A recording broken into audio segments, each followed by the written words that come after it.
nanti minggu depan itu surat kepada kota, kabupaten, kepada Balitbang, dan kemudian kepada PUPR, itu sudah selesai ya untuk memberitahukan bahwa nanti kita sesuai dengan kontrak kita pada tanggal 18 Oktober kita mohon difasilitasi untuk bisa menyampaikan konsep perencanaan wilayah dan perencanaan kota di Kabupaten Kediri. Dan sekaligus juga sebenarnya digunakan juga untuk menyampaikan hasil sementara dari mata kuliah perancangan, karena kita terintegrasi gitu ya. Nanti saya akan sampaikan ini ke Bu Retno dan kawan-kawan.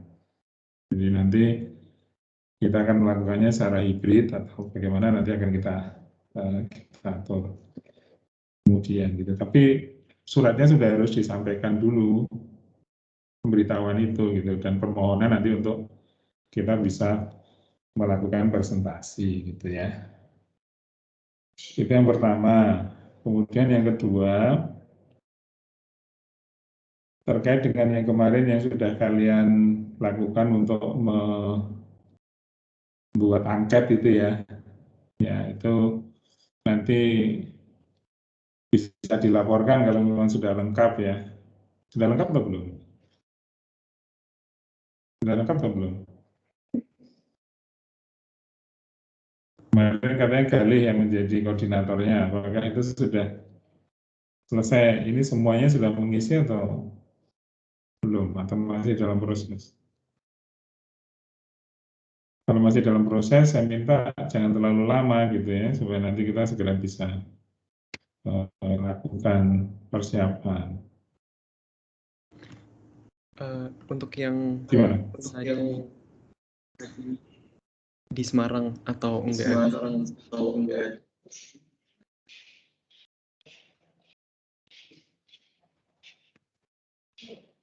Ya, gimana? Kok suaranya terputus? Angkat yang mencari tahu siapa saja mahasiswa yang bisa di Semarang atau enggak nanti. Bukan, yang kemarin kan kalian kan ada melakukan pendataan itu loh.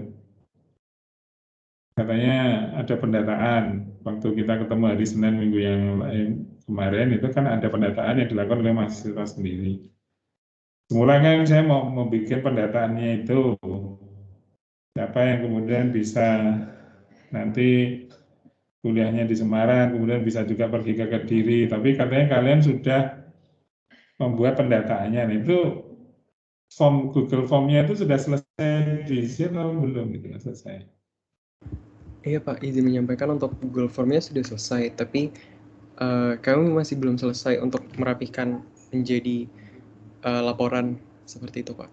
Cuma untuk Google Form-nya sudah mengisi semua. Ya itu maksudnya yang mungkin sementara bisa dicetak saja, itu kan hasil responnya kan bisa dicetak toh. Iya Pak, kita bisa. supaya dapat gambar awal ini. Nah, dicetak di PDF nanti bisa di-share di grup sementara, enggak usah rapi-rapi aman. Oh iya Pak.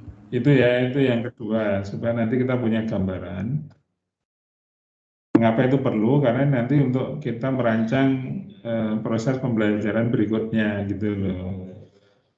Kapan mulainya, lalu kemudian nanti apa yang perlu kita persiapkan gitu. Jadi sama seperti yang surat ke Kediri tadi, karena minggu ini kan kita sudah minggu keempat nih. Nah kemudian itu nanti besok saya akan membagikan link untuk bukan kuis ya, ini bukan kuis, jadi tidak ada nilainya. Jadi saya mengharapkan benar nih partisipasi dari setiap mahasiswa. Jadi formnya itu nanti kira-kira berisi tentang seberapa jauh pemahaman kalian terhadap proses studi kita ini, gitu ya. Jadi nanti ada dalam dua bentuk gitu ya. Saya akan nanti bikin tautannya di dalam assignment di setiap kelas, sehingga nanti kalian bisa langsung mengisi di situ dan mengembalikan langsung nanti adanya di kelas, supaya nanti dosen-dosen yang lain bisa langsung membaca juga. Gitu, jadi di kelas itu.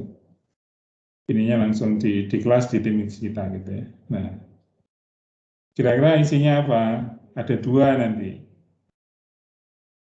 Yang pertama adalah berkaitan dengan pemahaman sampai dengan LKM yang keempat, gitu ya. Kemudian yang kedua nanti secara terpisah yang kalian nanti akan, jadi kira-kira nanti kalau di dalam tim kita akan ada dua assignment. Ya, yang satu dalam bentuk quiz, karena nanti ngeling kepada MS Form. Yang satu nanti dalam bentuk assignment, gitu. Kalau di Teams itu kita dua hal itu. Jadi bikin assignment itu bisa dalam bentuk quiz, dalam bentuk assignment. Nah, kalau dalam bentuk quiz tadi pertanyaannya itu, jadi seberapa jauh pemahaman kalian terhadap substansi di studio kita ini. Nah, saya berharap nanti kalian menjawabnya itu secara objektif ya, sebenar-benarnya gitu.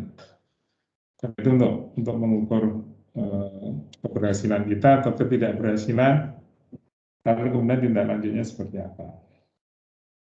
Kan yang hadir di setiap Jumat ini kan hanya perwakilan ya, saya tidak tahu per individu seperti apa. Kemudian yang kedua, yang dalam bentuk assignment itu, saya nanti akan membuat tabel yang berdasarkan pembagian kelas yang kemarin sudah kalian kirim. Ya. Jadi nanti itu akan ada di dalam tautan, di dalam assignment itu. Nah, nanti isinya adalah sebenarnya penilaian secara peer review gitu ya, di antara kalian sendiri. Ini untuk kegiatan di LKM 1, ini itu bagaimana menurut kalian masing-masing. Jadi ini namanya penilaian secara peer. Ini juga saya berharap kalian menilainya secara objektif, karena tim dosen tidak tahu sehari-hari kalian membagi kerjanya seperti apa, gitu ya. Kemudian apakah yang punya jabatan struktural dalam tanda kutip itu bekerja lebih banyak dibandingkan dengan yang lain dan sebagainya, gitu kan. Supaya nanti ada penilaian yang lebih berimbang, gitu. Jangan sampai ada misalnya secara kelompok ini individu tertentu itu tidak banyak kontribusinya, tapi karena dia belajar sendiri tekun, kuliah, kemudian bisa menjawab kuis dan sebagainya, itu kemudian nilainya kemudian lebih tinggi. Nah, saya tidak berharap seperti itu, karena ini pekerjaan studi ini adalah pekerjaan teamwork. Jadi hasil teamwork dalam bentuk laporan atau output yang lain itu akan menjadi hasil dari tim, bukan hasil dari satu dua orang. Nah, bisa saja ada kelompok yang kemarin istilahnya Bumade, posting dan sebagainya itu ya. Namanya Bumade, itu ya kelompok Tarsan itu ya. Nah, itu nanti ada asesmen seperti itu sampai dengan LKM keempat. Jadi ada dua hal. Pertama adalah untuk mengetahui sejauh mana pemahaman kalian. Kemudian yang kedua adalah untuk mengetahui bagaimana kontribusi setiap individu di dalam proses itu. Nah, karena kontribusi ini penting bagi penilaian, saya mengharapkan nanti melalui kalian, nanti tolong disampaikan ke yang lain. Nanti kan di dalam assignment itu juga akan ada penjelasannya supaya memberikan asesmennya itu secara objektif itu, secara objektif. Sehingga nanti tidak ada katakanlah ini karena saya dekat dan sebagainya. Karena ini penilaiannya kan sifatnya kan individual ya, orang lain tidak bisa melihat. Yang bisa melihat hanya kami, tim dosen, gitu ya. Nanti formnya bukan form yang share file, bukan, formnya masing-masing. Kalian unggah, nanti diberi nama tertentu atau di link-nya saja, gitu ya, kemudian kalian. Jadi saya kan punya 165 file gitu. Excel. Ya. Nah, ini yang apa namanya? Yang ingin saya lakukan. Jadi kalau untuk besok mungkin Google-nya dulu yang kuisnya. Untuk yang penilaian individunya nanti mungkin sampai hari Senin gitu ya. Kemudian ini bisa saya selesaikan. Nanti saya sampaikan ininya ke. Kalau melalui Teams itu kan pasti ada notifikasi. Kalau saya memberikan tugas, nanti akan ada notifikasi di tempat kalian masing-masing. Oke, itu. Silakan kalau ada pertanyaan atau tanggapan dari 3 hal yang saya sampaikan tadi. Silakan, ada.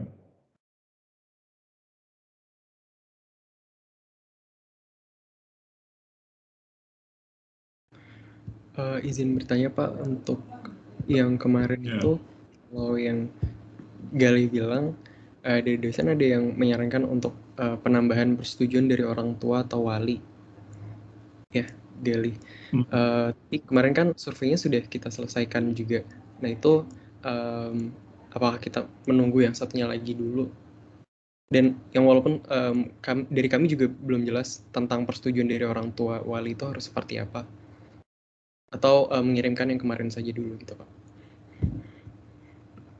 Yang kemarin aja dulu enggak apa-apa, nanti yang misalnya, karena kan kita hanya bikin form hanya untuk 1 pertanyaan kan 2 kali kerja. Nah nanti mungkin, itu kan formnya kan bukan tertutup kan, artinya kan kalian tahu siapa yang menulis itu toh, terbuka semua toh. Bukan anonim gitu maksud saya. Iya Pak. Jadi form yang kalian buat itu bukan anonim kan, jadi mengisinya ya ada identitas pengisinya kan, misalnya Wildan, Kali gitu kan, saya gitu, menulis nama kan, atau enggak? Iya Pak, menulis nama dan identitas lain. Nah, ya kalau seperti itu ya silakan nanti ini di grup masing-masing aja gitu, supaya masing-masing mahasiswa kemudian menanyakan kepada atau menyampaikan kepada orang tua atau wali masing-masing, kira-kira itu setuju atau tidak, kan gitu aja loh, boleh atau diperbolehkan atau tidak gitu. Untuk melakukan kegiatan pembelajaran secara luring terbatas gitu kan, tidak luring seperti yang normal, luring terbatas, termasuk diantaranya nanti melakukan kunjungan usaha diri. Ditambahkan aja nanti itu, jadi yang nanti versi rapinya itu bisa kalian tambahkan itu, tapi yang sudah jadi yang bisa dalam bentuk langsung print out PDF-an itu nanti bisa dikirimkan dulu supaya kami bisa merancang lebih awal nanti akan seperti apa ya. Iya baik Pak. Ada lagi yang lain, silakan. Saya izin bertanya Pak, ingin Ya. bertanya terkait administrasi ya Pak. Untuk yang dipersiapkan, surat yang dipersiapkan itu berarti untuk, saya ingin memastikan saja Pak, untuk apakah untuk audiensi seperti yang kita pernah hadir waktu itu dengan Barenitbang Kabupaten Kediri, atau bagaimana ya Pak? Untuk surat yang kami urus itu permohonannya apakah untuk audiensi atau bagaimana ya Pak? Tidak, jadi nanti kita meminta waktu mereka untuk kita bisa difasilitasi presentasi konsep perencanaan gitu. Itu kan surat resminya, nanti secara lisan saya akan kontak teman-teman di Kediri untuk menyampaikan hal. Tapi kan itu surat resminya kan harus ada. Jadi bukan kita berkunjung, tapi kita sebenarnya presentasi. Karena ini studi perencanaan, ini bukan lagi kita studi proper ya. Kita sebenarnya kalau masalah data itu dianggap sudah selesai. Kita tinggal menyampaikan konsep perencanaan kita. Gitu ya. Baik Pak, berarti untuk teknisnya sendiri presentasinya yang seperti tadi Bapak bilang ya hybrid ya Pak. Jadi ada emang ada sebagian dari kami yang di sana ya Pak. Betul. Karena yang presentasi kan kalian, bukan dosen. Baik Pak. Nanti yang tidak hadir, nah makanya kan itu teknisnya apakah nanti misalnya kayak kemarin kan kita tidak siap ya pada waktu baik di kota Kediri maupun yang di kabupaten gitu ya. Untungnya di kota itu waktu itu kan zoom-nya kan bagus. Nanti kan kalau misalnya kita ya ininya pakai kita sendiri saja, tinggal nanti mungkin minta fasilitas apa namanya internetnya saja gitu. Tapi misalnya kita bawa kamera nanti bawa mic gitu dan sebagainya gitu ya supaya nanti jelas yang tidak mengikuti dari secara langsung. Gitu. Atau misalnya kalau yang tidak mengikuti nanti kalian bisa men-settingnya kemudian di siaran di YouTube gitu dan lebih bagus lagi. Nah saya kan tidak tahu itu persiapan teknis yang nanti kalian harus siapkan juga ya. Nah, kita departemen kan punya channel di YouTube, apakah kemudian kita bisa menggunakan fasilitasnya nanti kita sampaikan ke Bu Wiwi gitu maksudnya. Ya, jadi surat resmi itu penting, nanti secara informal tetap saya akan berkomunikasi dengan sana ya. Supaya nanti ada ini resminya karena kita. Jadi begitu ya. Jadi rencana kita itu nanti seperti di kontrak kuliah tanggal 18 itu kita ke sana itu untuk memaparkan konsep. Jadi nanti kami tim dosen itu mendampingi kalian dan menjadi moderator salah satu. Mungkin saya nanti menjadi moderator atau siapa. Nah, kalian menyampaikan konsep di depan para stakeholder. Nah, mereka nanti kan diharapkan memberikan masukan, kritik. Nah, itu kan nanti digunakan sebagai bahan untuk kita memperbaiki rencana, memperbaiki konsep, dan proses selanjutnya sampai studi selesai. Gitu loh. Ya, idenya seperti itu. Ini dipahami ya?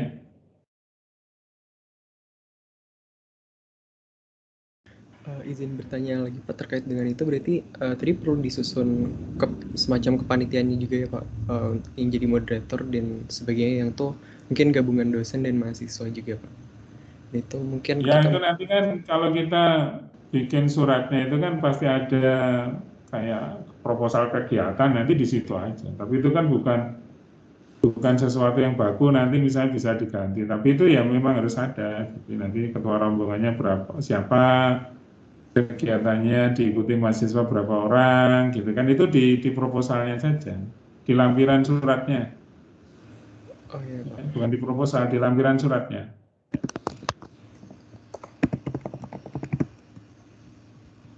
Ya. Dan itu sifatnya bukan substantif ya, itu kegiatan ya. Nanti kegiatannya apa, dilaksanakan pada tanggal berapa, nah, latar belakangnya singkat, kemudian pesertanya jumlahnya berapa, nanti agenda acaranya bagaimana, itu kan lampirannya, lampiran dari surat. Gitu. Oke ya, paham ya ini ya? Mohon maaf Pak, saya izin bertanya, apakah masih boleh Pak? Terkait jumlah yang survei ya Pak, terkait jumlah yang survei kan apabila di semester lalu kan kita dibatasin kan, satu kelompok itu 2 orang. Nah, untuk yang semester ini apakah dibatasi juga atau bagaimana ya Pak untuk jumlah yang ke dirinya gitu?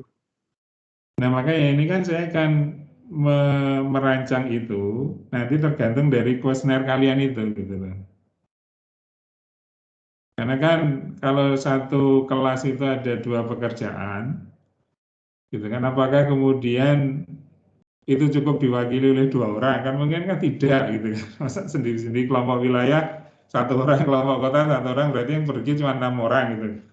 Kalau kalian itu hanya mau segitu saja gitu kan, ataukah ada perlu yang lain, misalnya satu kelompok kota itu misalnya 2 orang, karena kan nanti ada yang rancang juga kan, gitu kan, terus sekalian nanti gitu. Ya, jadi kan minimal kan pasti cuma 6 orang, minimal. Tapi apakah kita pakai yang minimal? Apakah kalian berani sendiri gitu loh?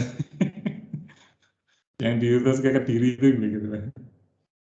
Nah, saya nanti kan ada implikasi misalnya bagaimana nanti dengan akomodasinya, apakah masih menggunakan tempatnya siapa? Putri, Alia lagi atau nanti kita harus mencari tempat yang lain. Itu kan kita harus persiapan gitu. Jadi yang minimal 6 orang, kalau kalian berani sendiri-sendiri plus sama Wildan, jadi 7 orang. gitu. Plus kalau misalnya ada masing-masing ada kormatnya, berarti kormatnya berangkat 10 orang. Gitu kan?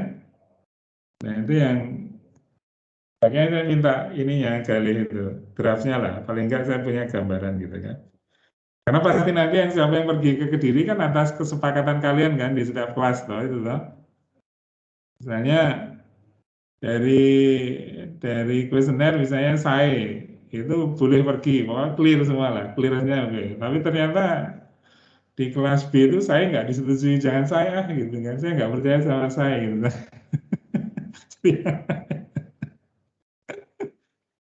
Nah itu kan kita perlu bicarakan juga dari awal sudah nanti enggak ada gitu.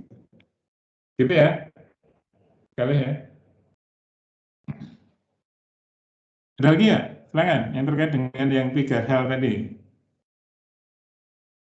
Ini untuk angkat-angkatannya tadi sudah selesai di saya segera langsung kirim di WhatsApp. Boleh nanti saya ini jadi bahan saya juga. Nanti saya pelajari dulu sebelum saya ini kan ke tim dosen yang lain. Oke, yang 3 itu sudah clear ya nanti ya. Kita jadi kalau administrasi itu sebenarnya kalau surat hanya selembar nanti mudah lah nanti. Saya bisa bikinkan konsepnya nanti ininya, tapi kan saya perlu data misalnya untuk lampirannya tadi ya. Sementara siapa yang pergi dulu, paling tidak nama-nama tentatifnya dulu gitu. Karena nanti kalau administrasi biar yang ngurus TU aja surat itu ke dekan, karena suratnya harus dari dekan itu. Karena keluar ya, sifatnya keluar gitu lah. Sambil nanti saya kontak-kontak teman-teman di Kabupaten Kediri. Oke, kemudian saya kira itu ya dari agenda pertama. Kita sekarang masuk ke agenda yang kedua. Nah, dari beberapa pembicaraan dengan teman-teman dosen itu memang masih ada perbedaan persepsi gitu ya. Ya meskipun kalau saya lihat ini semakin ke sini sudah semakin agak terbuka begitu ya. Maksudnya sudah semakin sama. Baik itu perbedaan persepsi itu di antara mahasiswa dengan dosen, antara mahasiswa dengan mahasiswa, dan antara dosen sendiri gitu. Nah, makanya yang akan saya sampaikan ini sebenarnya supaya kita mereview langkah-langkah sampai dengan LKM yang keempat itu. Ya. Karena LKM yang keempat ini sebenarnya dasar, karena mulai minggu depan, hari Senin Pak Pri akan menyampaikan materi tentang konsep, itu kan sudah sesuatu yang berbeda. Jadi kemarin kita LKM 1, 2, 3, 4 itu masih bicara tentang bagaimana kita memahami objek perencanaan. Nah, memahami objek perencanaan ini saja kan masih ada beberapa perbedaan persepsi. Gitu. Perbedaan persepsi itu bukan sesuatu yang salah, enggak masalah. Jadi kita tidak perlu meributkan itu sampai kemudian terjadi perdebatan yang tidak penting. Gitu. Ya, itu wajar aja dalam proses ini. Nah makanya saya akan menjelaskan ini dan seperti biasa saya akan coret-coret papan tulis saja. Jadi ini karena bukan kuliah, saya akan coret-coret papan tulis saja.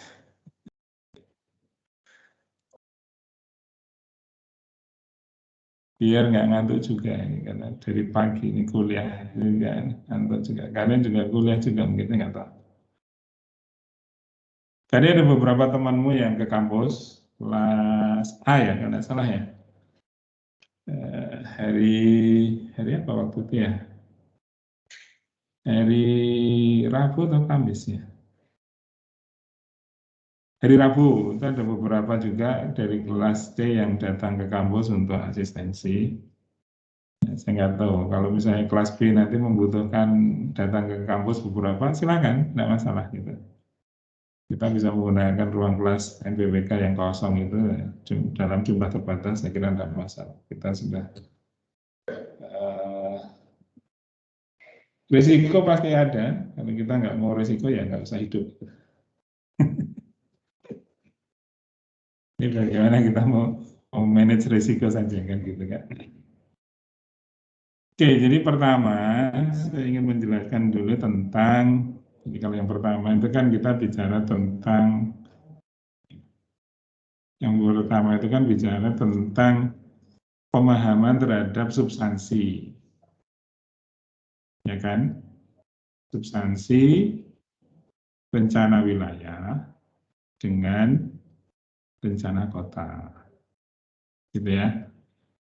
Nah, untuk membahas substansi rencana wilayah dan rencana kota itu kan kita kemarin mendiskusikan tentang unit ruang,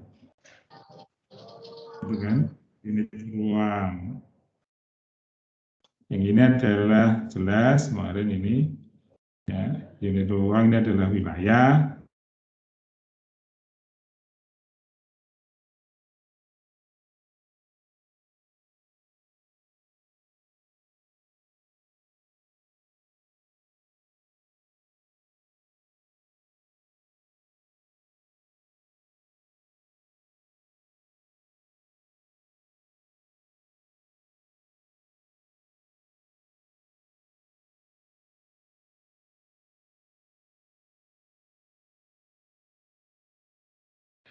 Sudah diajukan, terus sudah dibalas, katanya aku dulu fiber optiknya ada yang putus.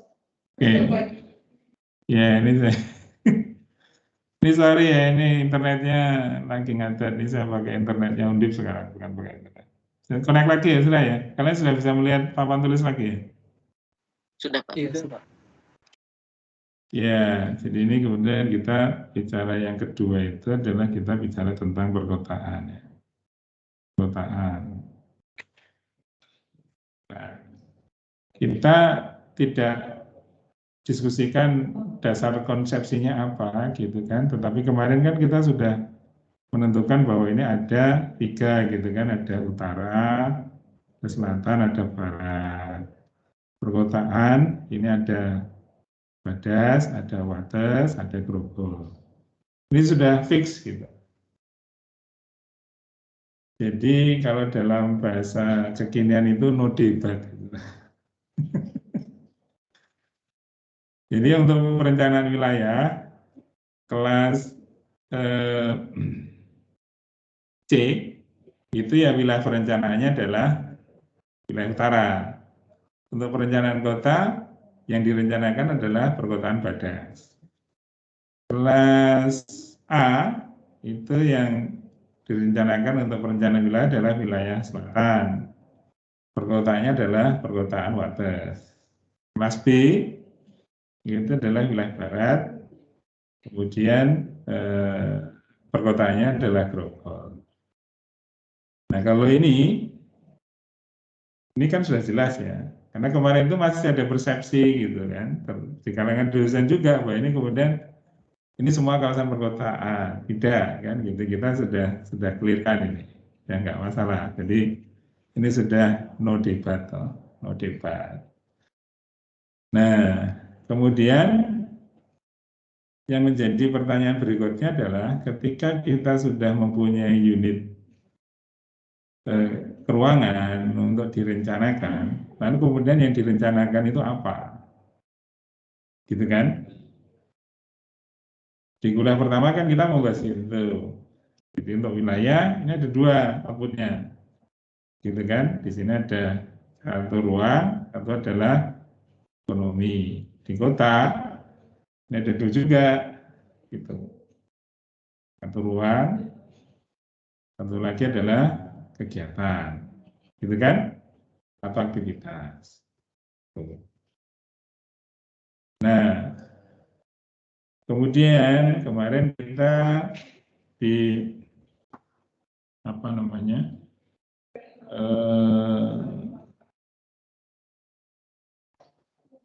pertemuan pertama ini sudah menjelaskan ini. Yang ruang itu nanti terdiri dari apa? Pertama adalah kita bicara, yang paling pokok adalah kita bicara tentang pengembangan sistem perkotaan dan regionalisasi, lalu kemudian pengembangan ekonomi gitu kan, di bawahnya ini kan jelas ini. Jadi ini intinya dia adalah ada perkotaan dan ada pedesaan. Ini kita bicara tentang ekonomi makro, kemudian ada ekonomi yang sifatnya subwilayah. Itu ya. Jadi ini kan kita sudah jelas ya. Kalau ini nanti ada struktur, ada land use gitu kan. Kan ada pola, dalam bahasa yang lainnya adalah struktural, ada pola ruang. Jadi yang kegiatan ada elemen-elemen kota sama yang terkait dengan kualitasnya gitu ya. Ini ada elemen kota, ada kualitasnya. Itu kualitas elemen kota. Nah, saya kira-kira sudah. Ini, nah mungkin apakah ini masih menjadi perdebatan juga di antara kalian gitu kan? Sampai sejauh ini, saya berharap sih tidak. Tapi kalau misalnya ada, ya sampaikan jelas di antara kalian juga. Izin menyampaikan kalau sesuai observasi saya, kalau perdebatan tentang komponen di dalam masing-masing tadi kota dan wilayah itu substansinya di dalam ini tidak ada, tapi lebih ke kita yang semuanya masih agak kurang jelas ini sebenarnya membahas apa. Lalu kalau saya sendiri kemarin itu agak bingung ya ketika Bu Landung bilang kalau kita tidak hanya mengkaji ini, kita tidak hanya perlu tahu ini untuk merencanakan ke depannya sampai program dan nantinya itu, tapi kita juga perlu ngelihat dari sistem sosialnya dan beberapa lainnya yang saya belum tahu menginkorporasi ke sininya seperti apa gitu Pak. Apakah kalau sepemahaman saya sejauh ini kan mungkin itu masuk ke bagian normatifnya, bukan ke pemahaman kota dan wilayahnya, tapi saya bingung yang sebenarnya kita siapkan apakah hanya pemahaman terhadap komponen-komponen ini atau mungkin lebih daripada itu, Pak. Oke, ya itu oke, nanti saya respon itu, tapi nanti setelah saya menjelaskan ini, ada yang lain mungkin untuk yang pertama inilah, yang pertama. Nah, kalau nggak ada saya lanjutkan ini. Ya, kemudian kan kemarin kita kan sudah ini sudah ya, ini di satu kemarin kita sudah membahas itu ya. Jadi saya kira, nah kemudian kan dalam rangka kemudian kita menentukan untuk substansi ini, kan kita kan harus kemudian tahu prosesnya, gitu kan. Ya, ini yang kemudian yang kedua. Pertama yang wilayah dulu, gitu kan. Itu kan proses yang paling utama yang dilakukan adalah menentukan kawasan perkotaan.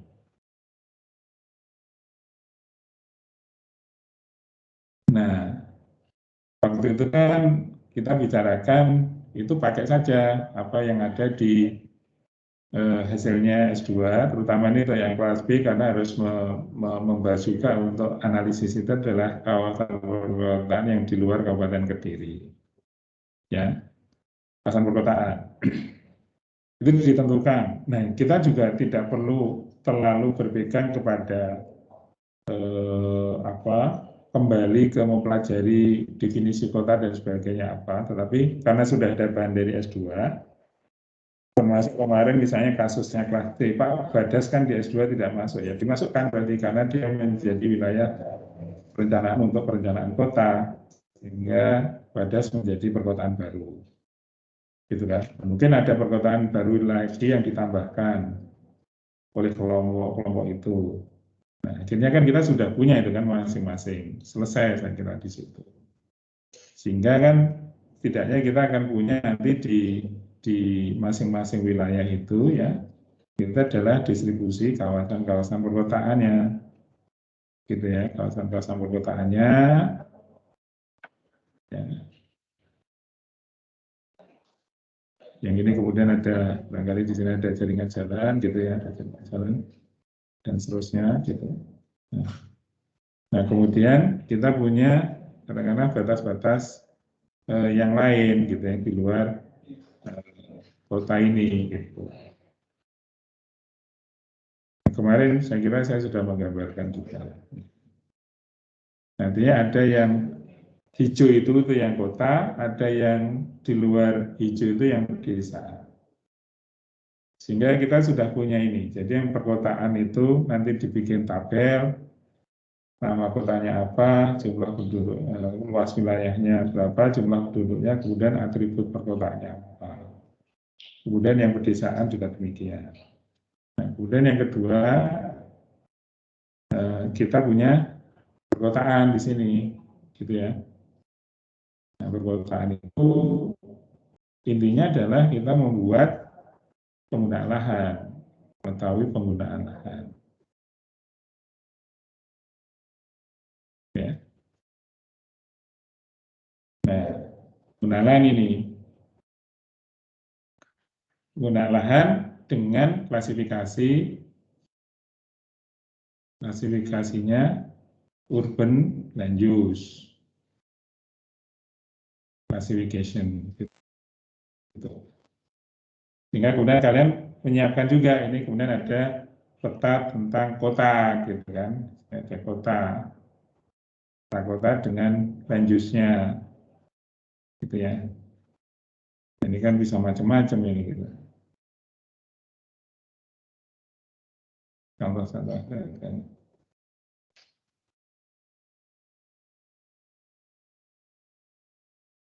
Dan seterusnya, kira-kira begini. Selesaikan ini. Jadi kita menyiapkan itu. Nah, kita selesai di LKM kedua, dan apa yang kemudian LKM kedua itu harus kita lakukan? Kalian menentukan unit perencanaannya kan?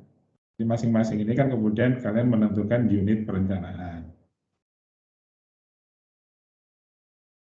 Unit perencanaan. Di mana yang kota itu kemudian ini dibagi, namanya adalah blok, gitu ya. Nah, kalau yang ini kan dia kan desa nih, di sini desa. Nah, desanya ini kan terbagi menjadi dua, mana desa yang dia masuk ke kota, ini menjadi satu unit, ada desa menjadi tetap dia kawasan pedesaan, yang kemudian ini dibikin clusteringnya, gitu ya. Nah, ini mestinya sudah selesai juga. Hingga yang di sini kalian punya tabel perkotaan, pedesaan, di sini kalian punya, nanti ada peta, selain peta ini ya, kalian di sini kalian nanti punya peta penggunaan lahan dan kemudian data atribut untuk setiap bloknya, gitu. Ya, ini sampai dengan LKM yang kedua. Apa ada pertanyaan? Silahkan. Permisi Pak, sedikit bertanya. Ya. Kalau untuk persiapan nantinya sampai pembuatan produk akhirnya tuh, kan bagusnya kita membuat database dan mencakup semua ini di dalam ibaratnya satu tabel atau satu sheet yang sama gitu Pak. Nah itu apakah yang perlu dimasukkan yang di sini aja, berarti tadi kalau di sini at least ada klasifikasi, kalau yang kota klasifikasi ULUC itu, terus kalau ini desa kota, terus yang lebih detailnya lagi tentang bloknya dan clusteringnya gitu Pak, dan unit atribut lain yang mungkin disepakati. Ya, jadi kalau itu pertanyaan bagus ya saya kira ya. Jadi nanti kan ini kan peta ya, peta kan kemudian ini kan plus tabel ya tadi ya. Tabel ini juga harusnya kan nanti kan ada peta plus tabel gitu ya. Nah sekarang tabelnya ini kan mestinya ini tabel kan ada tabel yang dia ada yang kota, ada yang desa. Perkotaan dan pedesaan maksudnya. Saya kalau menyebut kota ini bukan kota dalam pengertian kota kayak kota Semarang ya, perkotaan dan pedesaan ini supaya mudah aja menyebutkannya. Ini nanti saya katakan isinya kan sama kan. Ini tabelnya kan ya begini gitu kan. Ini kan basis data. Gitu. Ini namanya apa? Kemudian ini jelas ini. Dan kemudian ini adalah yang sebelah kanannya ini, kolom-kolom berikutnya adalah atribut semuanya. Jumlah penduduk, luas, dan yang lain-lain. Gitu. Nah, yang desa juga begitu. Nah, kalau misalnya nanti mau dijadikan satu kelas misalnya ya, tinggal kalian nanti bikin sheet pertama itu adalah wilayah, tapi kota. Kemudian wilayah strip desa gitu. Itu sheet kedua. Nah, bagaimana dengan yang ini? Nah, kalau yang ini, kalau menurut saya cuma satu, tabelnya yang kota. Jadi sama seperti ini, gitu ya. Cuman di sini kan kalian, ini nama yang di sini apa berarti? Kalau kalian sudah membagi menjadi blok, ini kan kemudian menjadi blok 1, blok 2, blok 3, dan seterusnya. Penamaannya saya tidak akan memberikan panduan yang strict ya, tidak.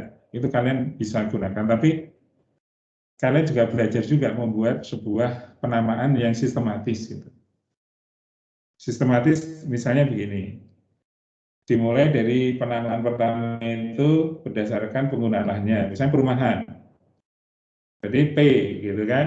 Kemudian keduanya perumahan ini kan ada kategorinya lagi nih. Kategori pertama berdasarkan kepadatan berarti P1 gitu kan. Kategori kedua berdasarkan kepadatan lagi P2, mungkin nanti ada digit ketiga. Itu terserah kalian. Tapi usahakan membuat penamaan itu yang sistematis. Ya, sehingga nanti mudah orang itu membacanya. Nah, kemudian ini mestinya kan ada atribut yang lain gitu kan. Misalnya luasnya berapa, perkiraan rumah tangganya berapa, perkiraan jumlah penduduknya berapa, dan seterusnya. Ya, ini ketemu gitu. Ini basis datanya.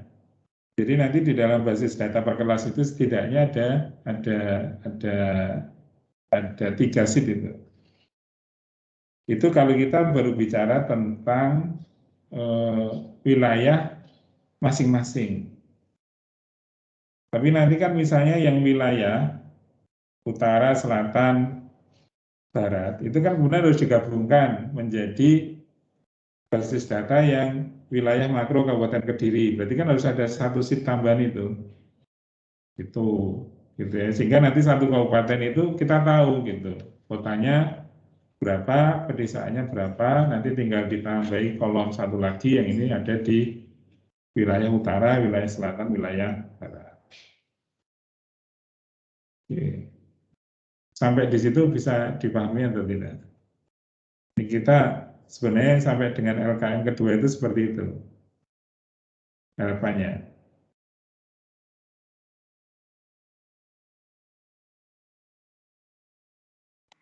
Pak izin bertanya.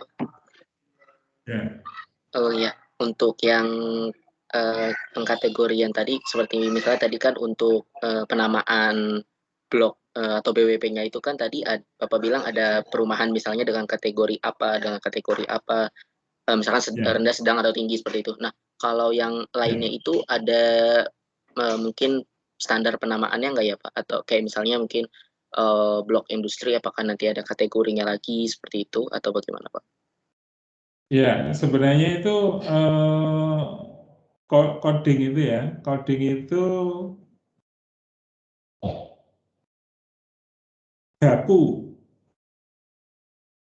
Maksudnya baku itu kalau misalnya kalau di Amerika itu ya, itu kalau dia namanya R itu pasti residential area gitu. Tapi kemudian belakangnya gitu itu kemudian apa gitu. Jadi makanya dia sana ada R1, R2 dan seterusnya, ada C1, C2 dan seterusnya gitu. Nah, jadi bakunya itu adalah berdasarkan pengelompokan di land use. Makanya kalau nanti kita membakukannya, ini kan sebenarnya kita kan tidak harus mengikuti plug gitu ya. Tapi kan bisa beda-beda. Katakanlah misalnya di tempatnya kelas C, Kota Badas, itu barangkali klasifikasi land use yang kalian sudah pelajari itu, gabungan dari macam-macam ya, itu ternyata tidak semuanya ada di Badas. Jadi nanti kan ada kode tertentu yang tidak ada bloknya itu toh, gitu toh. Sementara yang di Grogol itu lengkap misalnya, atau di Wates lengkap, sehingga nanti misalnya residensial ada, komersial ada, yang publik ini ada, yang kemudian ruang terbuka ada gitu. Sehingga kemudian dia lengkap. Gitu. Nah, saya tidak, maksudnya ini antar kelompok kalian bisa menyepakati sendiri lah. Ini sekaligus kan kita juga apa namanya supaya tidak terlalu perencanaan ini berbasis kepada pendekatan top down, maksudnya kalian ini mengacu pada pedoman tertentu gitu ya. Kami ini dari dosen gitu, tapi saya hanya memberikan kisi-kisinya saja gitu. Jadi penamaannya prinsipnya buatlah sistematis. Sistematikanya itu berdasarkan apa? Berdasarkan penggunaan land use atau klasifikasi land use. Nah, kemudian perincian berikutnya itu kalian sepakati sendiri. Itu ya Ilham ya. Iya Pak, terima kasih banyak Pak. Oke, ada yang lain? Mohon izin bertanya. Gustia. Ya. Iya Pak, terima kasih Pak untuk kesempatannya. Saya mohon izin bertanya Pak, saya dari kelas C. Mau menanyakan dan mungkin mengkonfirmasi lagi aja Pak soal clustering yang di desa itu Pak. Nah kalau kemarin itu dari tim wilayah kelas kami itu kan sudah mencoba untuk melakukan klasterisasi untuk desa-desanya seperti itu ya Pak. Nah kebetulan kalau dari wilayah ya untuk wilayah perencanaan kami itu kan ada 14 kecamatan Pak, dan dari 14 kecamatan itu untuk pusat-pusat perkotaannya itu kebetulan tersebar di 12 kecamatan yang berbeda. Nah, untuk klasterisasi desanya tersebut khususnya untuk 2 kecamatan yang tidak memiliki pusat perkotaan di dalam kecamatan itu baiknya seperti apa ya Pak? Apakah memang dia diikutkan ke dalam klaster desa yang yang sistem perkotaannya itu karakteristiknya sama dengan 2 kecamatan itu, atau mungkin lebih ke area pelayanannya atau seperti apa ya Pak? Saya ingin menanyakan di bagian itu Pak. Terima kasih Pak. Oke. Nah ini sebenarnya ketika kita melakukan klasterisasi itu, ya tadi kan di tahap pertama kan kita sudah punya 12 perkotaan kalau di utara ya, seperti yang disampaikan Gustia barusan. 12. Nah kemudian sebenarnya bikin clusteringnya itu adalah mana desa-desa yang paling berdekatan dengan setiap dari 12 itu.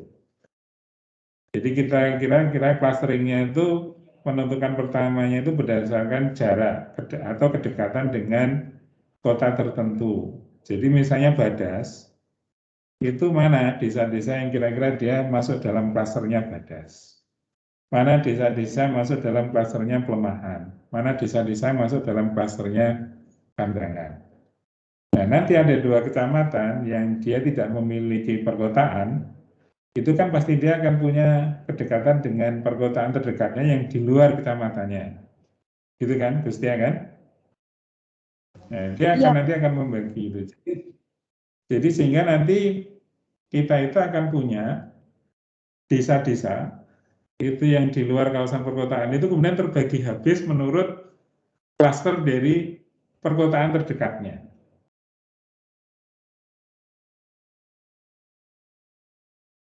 Ini kalau di dalam bahasa teorinya namanya adalah jangkauan pelayanan.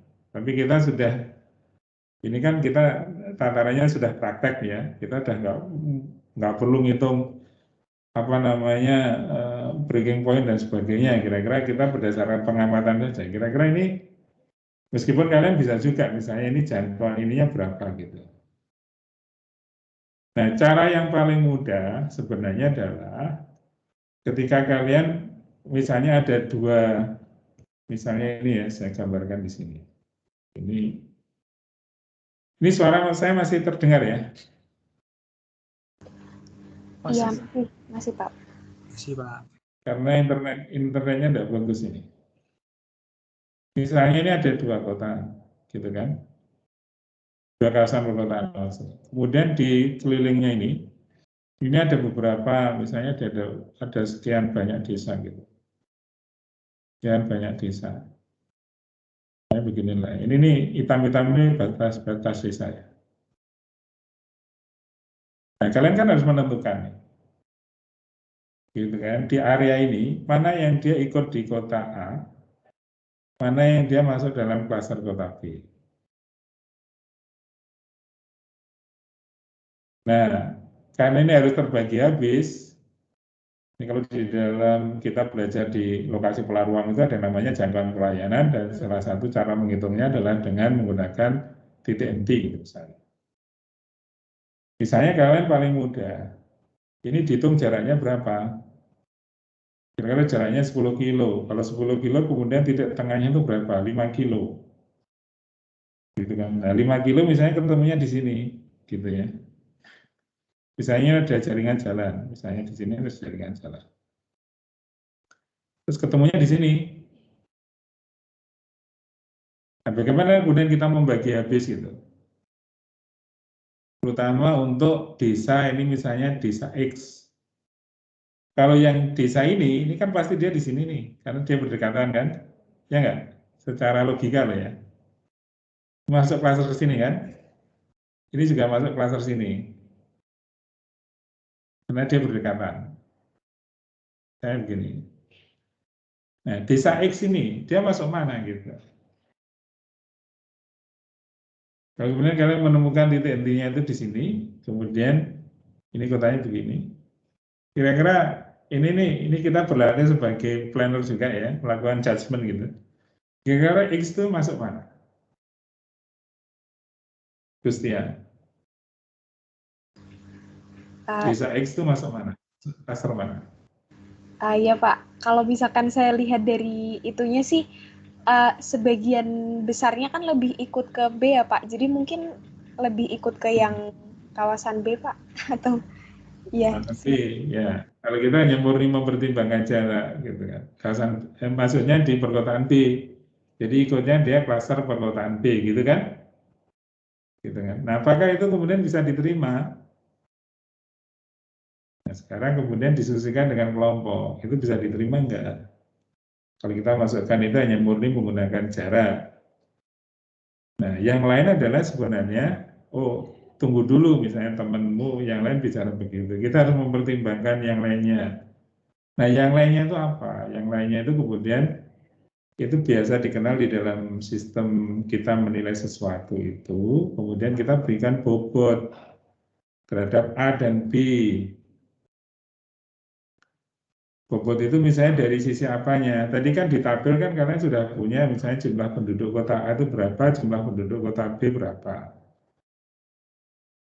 Nah, kira-kira kalau jumlah penduduk kota B-nya itu lebih besar daripada jumlah penduduk kota A, dan perbedaannya lumayan signifikan, besaran jumlah penduduk itu mempengaruhi daya tarik atau tidak? Kalau kita bicara tentang kota.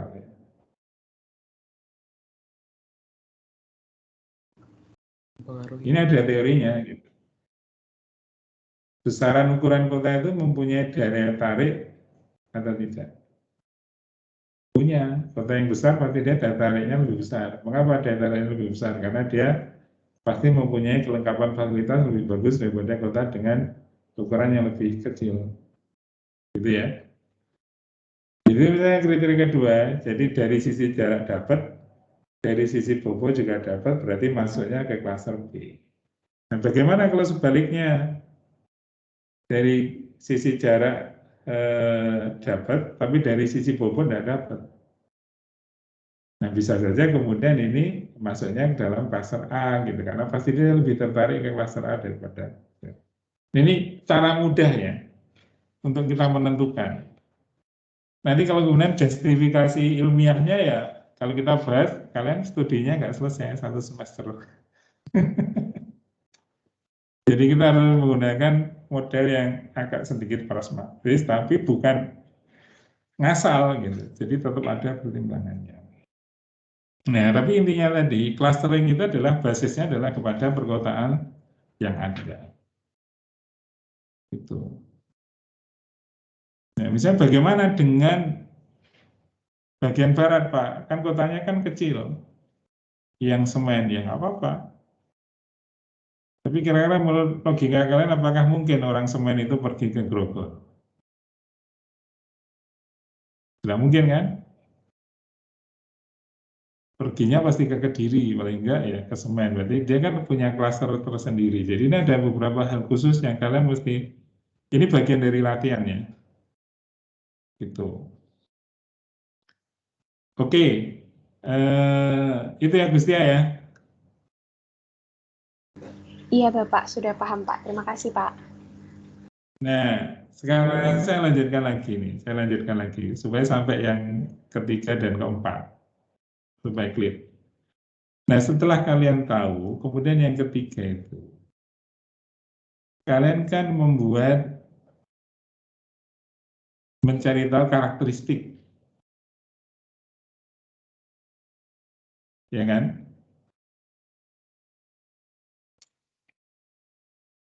Unit perencanaan tadi, unit ruang, sorry. Sekarang, dan perakiraannya, dan nanti. Berarti ada dua hal yang kalian lakukan.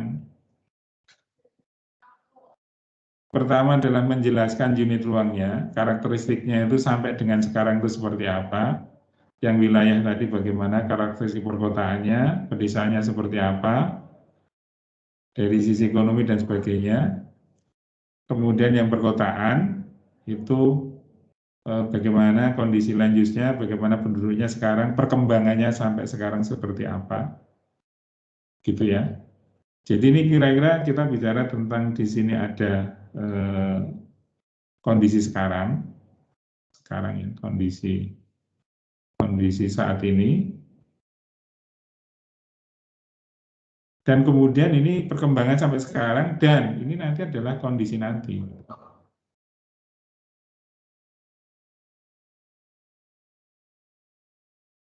Nah, apa yang kemudian karakteristik yang harus kalian kemukakan? Yang paling utama adalah yang terkait dengan unsur-unsur utamanya tadi yang di wilayah dari perkotaannya itu ciri ruangnya seperti apa, pedesaannya seperti apa, kegiatan ekonomi perkotaan seperti apa. Kemudian yang di kota adalah land use-nya seperti apa, perkembangannya saat ini seperti apa, kegiatannya seperti apa, tadi misalnya jumlah rumah berapa, kemudian elemen-elemen perkotaan itu kan dijelaskan.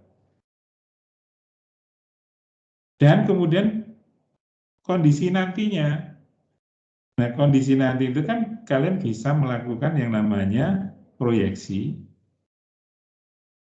Saya yang membuat dua aja nih. Kemudian yang kedua adalah prediksi.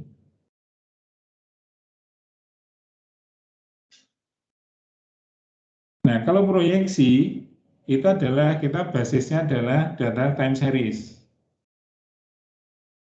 Kalau prediksi, karena kita tidak punya data time series, kita kemudian bisa menggunakan asumsi.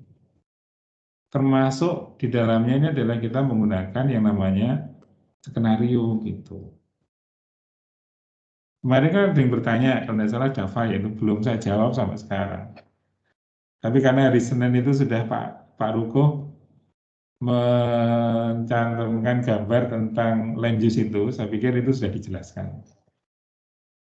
Ya. Jadi intinya kalau kita bicara tentang kondisi yang akan datang, pertama kita harus tahu dulu kira-kira populasinya itu perubahannya sebesar apa.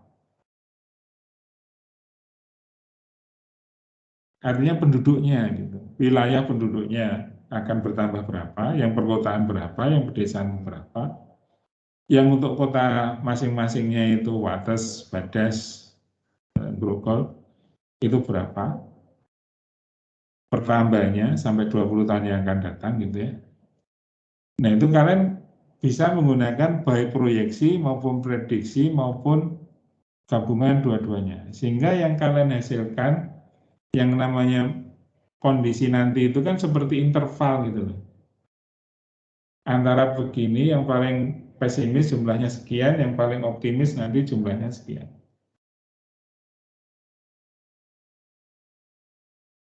Nah ini dasar ininya dari mana? Mata kuliahnya ada kependudukan, ada MAP. Nah, kenapa itu populasi itu penting? Karena itu kan kemudian bisa digunakan untuk memprediksikan yang lain-lain. Itu Misalnya, karena prediksi penduduknya itu dari sekarang katakanlah yang kemarin Grogol itu berapa? 70.000 ya? 70.000 atau 40.000 tuh totalnya perkotaan Grogol tuh. Sekitar 40 untuk itu 40 existing. ribuan ya? Iya Pak, untuk 40 Ya existingnya 40 ribuan kan? Ya, oke Pak. Oke, 40 ribuan.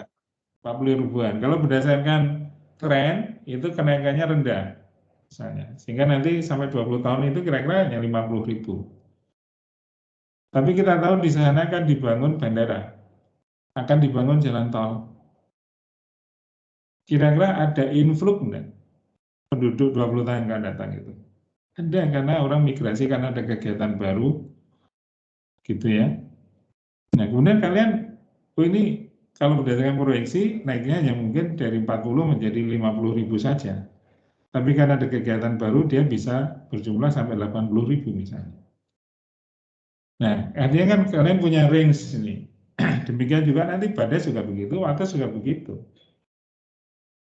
Meskipun barangkali di kedua perkotaan yang lain itu tidak ada kegiatan yang sebesar di Grogol. Tapi tetap saja, kalau kita berpikir ke depan itu, kita sebenarnya bisa merefleksikan yang 10 tahun sebelumnya. 10 tahun sebelumnya Tembalang itu nggak ada apa-apa. Gitu kan, 2001 itu Tembalang itu sepi banget loh. 20 tahun yang lalu itu.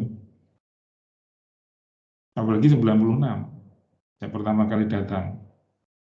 Sepi banget. Kayak sawah. Gitu kan. Tapi dalam waktu 20 tahun kan seperti yang kita lihat sekarang. Nah, mengapa? Itu tidak bisa diproyeksikan. Itu adalah karena kita berpikiran ada kegiatan baru, apa gitu. Nah, ini yang kalian harus belajar untuk membuat skenario itu. Gitu kan. Baik itu di wilayah maupun yang di kota. Sehingga nanti akan tahu. Kalau di kota nanti kan, oh ini nanti akan ada penjumlahan jumlah penduduk sekian, berarti kan penambahan jumlah penduduk sekian itu kan membutuhkan elemen-elemen kota loh. Tempat hunian, tempat tinggal, transit dan sebagainya gitu kan. Ya kira-kira berapa kebutuhannya? Kalian bisa gunakan standar. Dan saya kira itu kan sudah dipelajari di mata kuliah sebelumnya gitu. Gitu ya. Nah, tinggal bagaimana kemudian arahnya kemana, gitu kan? Kalau yang kota itu.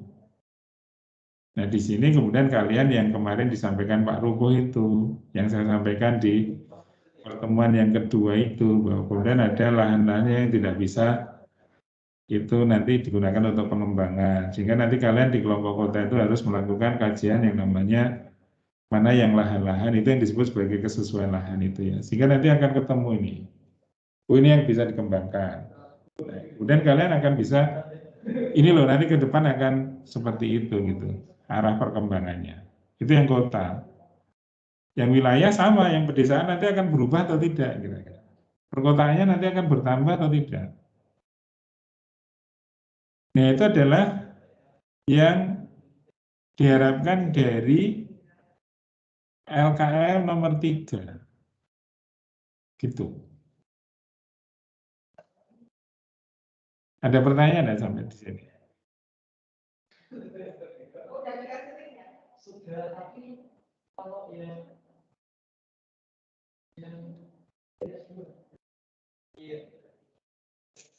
silakan kalau ada pertanyaan.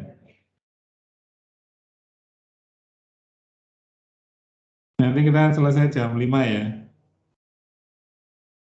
Kalau yang belum jelas nanti kita lanjutkan diskusinya di WA group aja.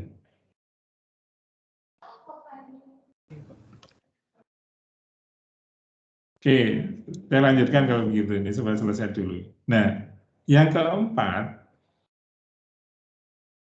ini kan poin utamanya adalah kita mencari tahu permasalahan.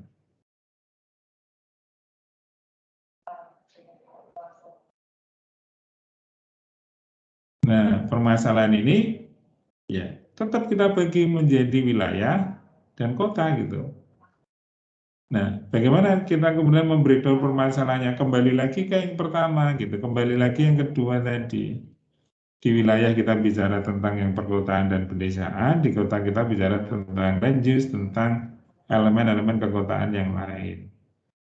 Permasalahan saat ini apa gitu? Jadi rincian dari permasalahannya itu menyesuaikan dengan apa yang kemudian akan kita rencanakan gitu. Jadi kita kembali lagi ke yang ini tadi, gitu kan? Pembagian yang ini tadi, gitu. Kita bicara tentang permasalahan, kita bicara permasalahan ini. Yang kota kita bicara tentang permasalahan masing-masing ini, gitu. Nah, setidaknya itu kita sudah tahu permasalahan saat ini. Ya, ini permasalahan saat ini, gitu. Nah, permasalahan itu apa? Kalian sudah belajar di mata kuliah proper, kemudian studio proper.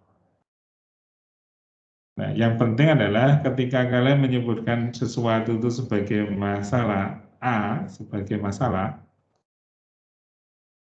maka ini harus didukung oleh yang namanya bukti.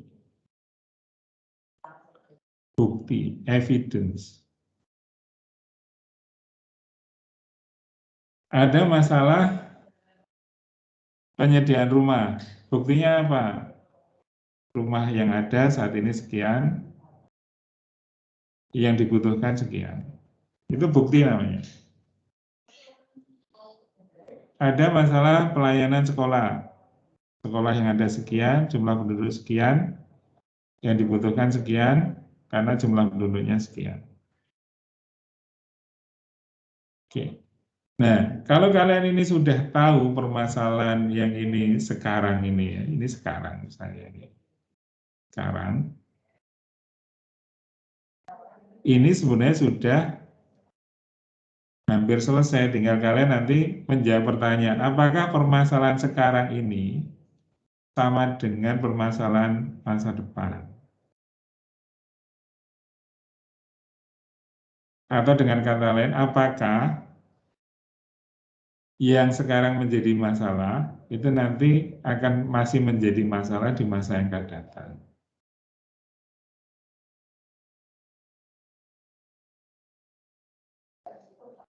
Tidak, Pak. Karena apa? Kalian kan kembali lagi ke sini, nanti kan ini ke depan kan begini-begini tadi ada perakiraannya tadi. Gitu ya. Maka kemudian ini nanti akan implikasinya kepada masalah ini tidak ada lagi. Gitu.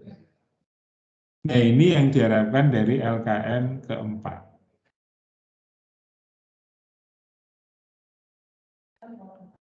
Nah, tadi saya di awal mengatakan 1, 2, 3, 4 itu satu paket. Karena begitu kita masuk minggu depan, yang kelima, kan kemudian kita sudah membicarakan tentang tujuan dan konsep. Ini nomor 5.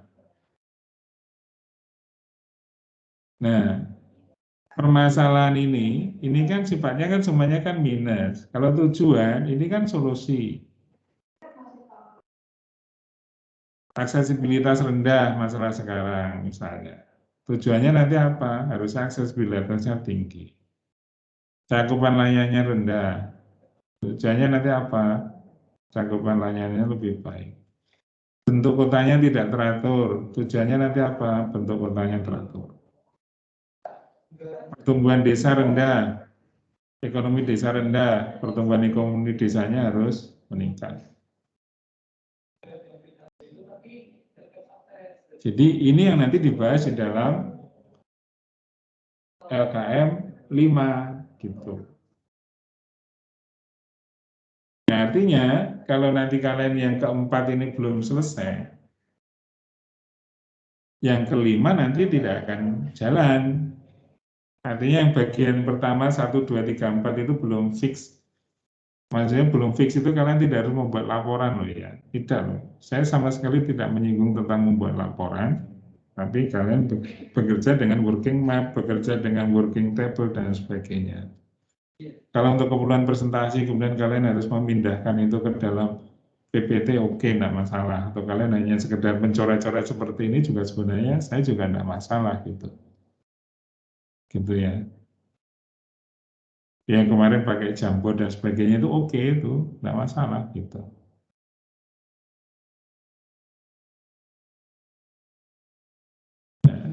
Oke, saya berhenti sampai di sini. Silakan kalau ada pertanyaan.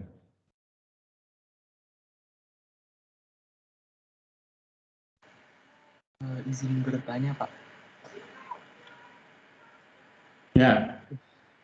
Ya, sebenarnya ini juga berkaitan juga Pak sama pembahasan dari beberapa waktu lalu dari kelas B ya Pak, utamanya. Tadi yang pertama yang berkaitan juga sama yang dipertanyakan oleh Wildan dari substansi sistem sosial yang dipertanyakan oleh Bu Landung dan juga ada beberapa. Kemudian juga membahas terkait penentuan dari permasalahan ini. Jadi kalau di LKM keempat ini dalam menentukan permasalahan ini kan sampai pada akhirnya masalah mendapatkan poin masalahnya gitu ya Pak. Sedangkan di dalam PPT-nya yang di Dikan itu diminta juga untuk menghasilkan isu seperti itu, isu seperti isu perencanaan atau isu utamanya atau isu antara seperti itu. Nah, sedangkan pada saat proses perencanaan sebelumnya dan juga dijelaskan sama Pak Huli waktu semester 3 itu, Pak Huli menerangkan bahwa ketika untuk mendapatkan isu perencanaan sendiri di sini, kita memerlukan masalah serta potensi yang ada, sehingga kita bisa menentukan dari isu antaranya, kemudian dari isu antara ini bisa masuk ke dalam isu perencanaan. Nah, sedangkan kemarin ada yang menyebutkan itu, ada yang dosen mengatakan ini pakai potensi apa enggak atau hanya masalah saja seperti itu. Sedangkan ada Pak Fajar menyebutkan ini perlu potensi ya, tidak harus masuk tidak hanya masalah saja, potensi perlu dipertimbangkan gitu. Nah itu yang kami bingungkan itu di situ juga Pak. Ya, intinya kan sebenarnya begini loh. Yang namanya dia disebut potensi dan masalah itu ketika kita membandingkan fakta terhadap patokan, ya enggak? Masalah itu kan formulanya begitu loh. Jadi sesuatu disebut sebagai masalah apabila kita fakta itu apa yang ada kita bandingkan dengan patokan. Ya, misalnya jumlah rumah kumuh itu jumlah rumah kepadatan tinggi, misalnya di Grogol itu misalnya 10%, itu masalah atau bukan? Nah, kita tidak bisa menyebut itu sebagai masalah tanpa kita membandingkan dengan patokan. Nah, kalau selisih antara patokan dengan fakta itu adalah minus, gitu ya. Jadi patokannya lebih tinggi, faktanya lebih rendah. Ya, faktanya lebih rendah. Jadi minus kan? Itu adalah masalah. Dia disebut potensi kalau misalnya perbandingan antara patokan dengan faktanya itu adalah plus. Jadi sebenarnya ketika kita membahas masalah itu, otomatis sebenarnya kita pasti akan ketemu potensi gitu. Ya enggak? Betul nggak? Iya Pak, betul. Karena kita dasarnya sama-sama dengan fakta gitu. Tapi kan prosesnya kan kita kan tidak bisa memilih masalah dulu. Oh ini masalah ini tidak bisa begitu. Karena harus ada evidence-nya. Makanya evidence-nya kita menyediakan faktanya dulu, baru kemudian kita membandingkannya dengan patokan. Nah nanti akan kita list gitu kan. Oh ini berarti yang ABC ini minus berarti masalah. Yang CDE itu plus berarti dia potensi. Nah, yang disampaikan Pak Oli betul, bahwa kemudian isu itu memang basisnya dari masalah, gitu kan? Kita tidak bisa kemudian tiba-tiba membuat isu, gitu. Tidak bisa. Makanya kita ketemu dulu masalah, plus tadi ada potensi, lalu kemudian kalian bikin isu. Nah, isunya itu apakah kemudian itu masalah yang paling besar, kemudian dikaitkan dengan potensi yang paling kecil, itu menjadi isu, gitu kan? Itu kalau menurut saya latihan saja itu. Tapi kalau ide kita itu kan bicara tentang rangkaian berikutnya ya, yang LKM 5 itu kan kita bicara tentang tujuan, tentang planning objektif. Nah, planning objektif itu adalah kondisi yang ingin kita capai di masa yang akan datang, gitu kan. Nah, intinya adalah kondisi yang kita capai di masa yang akan datang kan harus lebih baik. Nantinya kalau lebih baik itu, berarti kan kita basisnya kan yang masalah tadi, karena dia kan lebih buruk kondisinya sekarang. Berarti bagaimana mengubah yang masalah itu menjadi paling tidak sama dengan patokannya atau menjadi dia potensi di masa yang akan datang. Atau paling tidak yang sekarang sudah menjadi potensi tidak menjadi masalah di masa yang akan datang. Jadi dia mempertahankan. Gitu kan? Makanya waktu itu di pertemuan kedua kita kan bicara tentang ada 3 jenis tujuan. Ada yang tujuan sifatnya survival, tujuan sifatnya functioning, tujuan yang sifatnya development gitu. Kalau yang survival itu ya supaya tadi yang menjadi masalah itu terselesaikan. Gitu. Supaya kita survive gitu kan. Nah, functioning itu yang kira-kira tadi sudah menjadi potensi, dia tetap menjadi potensi, tidak menjadi masalah. Yang development kalau kemudian kita menjadikan yang potensi lebih tinggi, yang masalah lebih baik lagi gitu. Itu gitu tau. Jadi maksud saya kita kalian saya yakin itu pengetahuannya sudah banyak. Tinggal bagaimana kemudian kalau di studio ini berani menuangkan itu gitu. Kita nggak akan nanya ini dari mana dasarnya teorinya, enggak ada di ujian, nggak ada lah. Yakin lah, nanti ujiannya bikin saya. Nggak akan gitu. Tapi yang tadi kita tidak akan bisa membuat tujuan tanpa kalian kemudian bisa ini tadi. Jadi problemnya itu apa? Wilayah itu problem apa? Perkotaan itu problemnya apa? Nah, regional problem dan urban problem itu kemudian di breakdown menurut apa yang kita bahas sebelumnya, gitu. Supaya itu kemudian nyambung.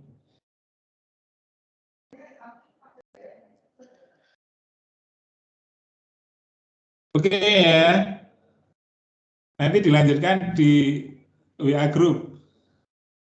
Kalau masih ada yang belum puas, ya.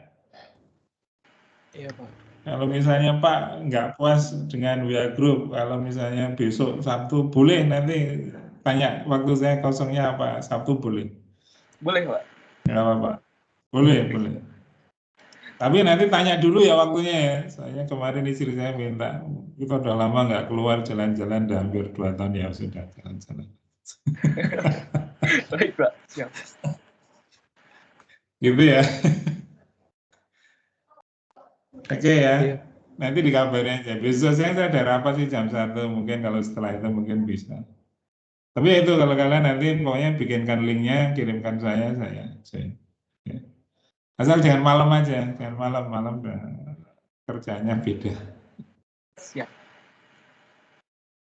Oke, saya kira gitu ya. Jadi saya tunggu dari Galih sementaranya. Besok saya akan kirimkan untuk form evaluasi itu ya. Kemudian nanti hari Senin yang untuk tabel untuk prosesnya itu ya. Oke, nanti dicek aja di Teams masing-masing. Terima kasih. Kita tutup. Alhamdulillah. Assalamualaikum warahmatullahi wabarakatuh. Waalaikumsalam warahmatullahi wabarakatuh. Waalaikumsalam warahmatullahi wabarakatuh. Terima kasih banyak, Pak. Terima kasih, Pak. Oke ya. Terima kasih, Pak. Kalau papan tulisnya itu bisa di ini nanti tak kirim lah. Kayaknya bisa ya. Sepertinya bisa. Tapi berguna nggak buat kalian coretan-coretan yang kayak gitu tuh? Lumayan, Pak. Oke ya, nanti coba saya download, saya kirim ke kalian. Ya, terima kasih ya. Oke. Terima kasih, Pak. Leave dulu.